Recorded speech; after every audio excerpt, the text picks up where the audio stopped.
another video. If you're new, my name is Joanna Wilson. It is New Year's Eve 2022, the 31st of December, and this is the 62nd vlog I have posted in December. So on my main channel and my second channel, I have posted a vlog every single day in this month. We've done some incredible things, we've met some incredible people, done collaborations, tried new skills, been brave, all of it, we've done it. If you've not watched the videos that we've been putting out, myself and Ash and Luke and Niall, then go watch them because there's some incredible content and I'd love for everybody to go watch them if they've not had a chance to throughout December. I know it's a busy month for everyone. This is the last video. I'm actually editing it myself, so I'm hoping to not have very many ums and ahs.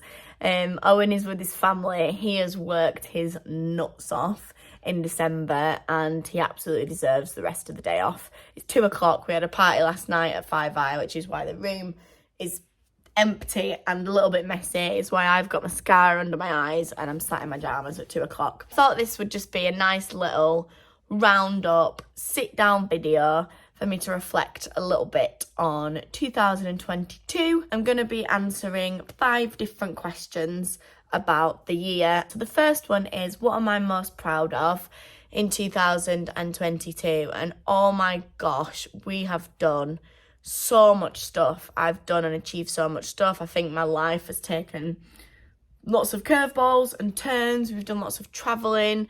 We've met cool people. We've done fun things. I've got into a relationship. It's really hard to pinpoint a most proud moment. I don't think I really get scared anymore.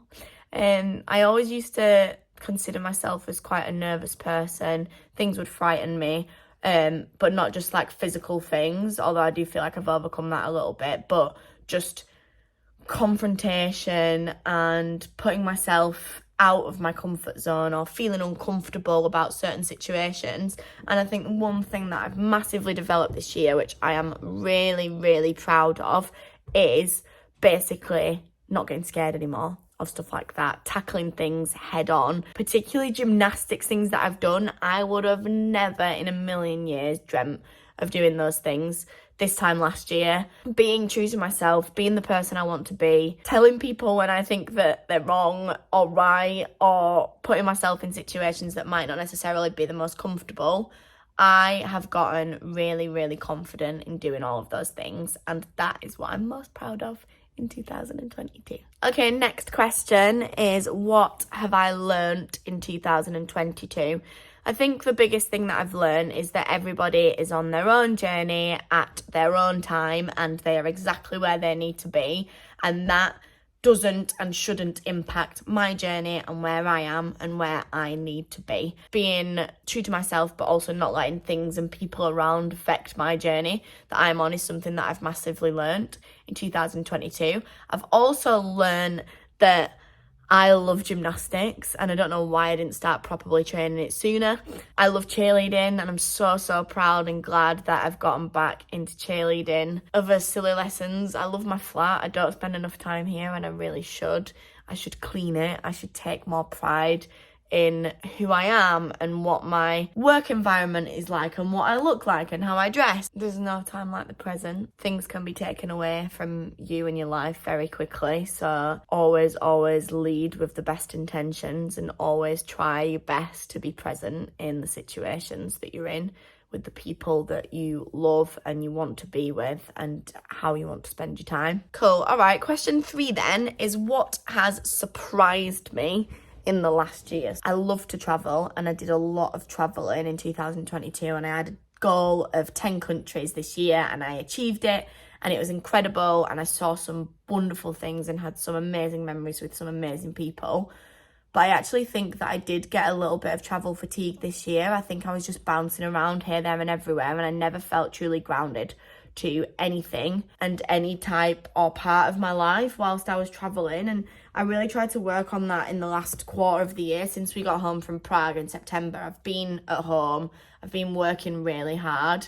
I've again probably neglected other areas of my life because of that, but I think what surprised me this year is that by the end of all the traveling, I was like, oh my goodness, I want to come home now. Like, traveling seems and sounds amazing, but I was in a position where I had a bit of travel fatigue, I think. And I think in the future, if I'm wanting to do more traveling and like lots of it in a year, I'd probably attack it slightly differently and wouldn't do lots and lots of small trips that are back to back to back. I'd do maybe longer trips where I'd do more exploring in that time and then be home for the rest of the time, just because I think by the end of it, and some of the squad, probably all of the squad will agree with me, just exhausted, just completely exhausted myself. But that doesn't take away from the fact that I had a wonderful time in all of the places that I managed to see this year. Another thing that surprised me, funnily enough, sat on the pillow with his face on it. Lots of people have thought this pillow is so weird. Basically, the story behind the pillow goes is that it was in Ellis's room when they first moved in, and Niall, Luke and Ash decorated Ellis's room. They had one of Ash, one of Luke, one of Niall, and when they cleared his room out and Joe was moving in, they were getting rid of all the stuff, so Niall said, "Oh, Joe, do you want a cushion with Ash's face on it?" And I was like, "Yeah, why not?" And it's managed to end up in its living room, and everyone sits on it and jokes about it. But yeah, my relationship with Ash has surprised me this year. I think 12-year-old Joanna would be like jumping up and down and screaming and having a field day at the thought of what my life is like now with Ash. I am so happy, and I never ever thought that we'd end up getting to...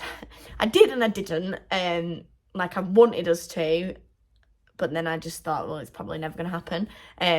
But it did, and that surprised me in a great way.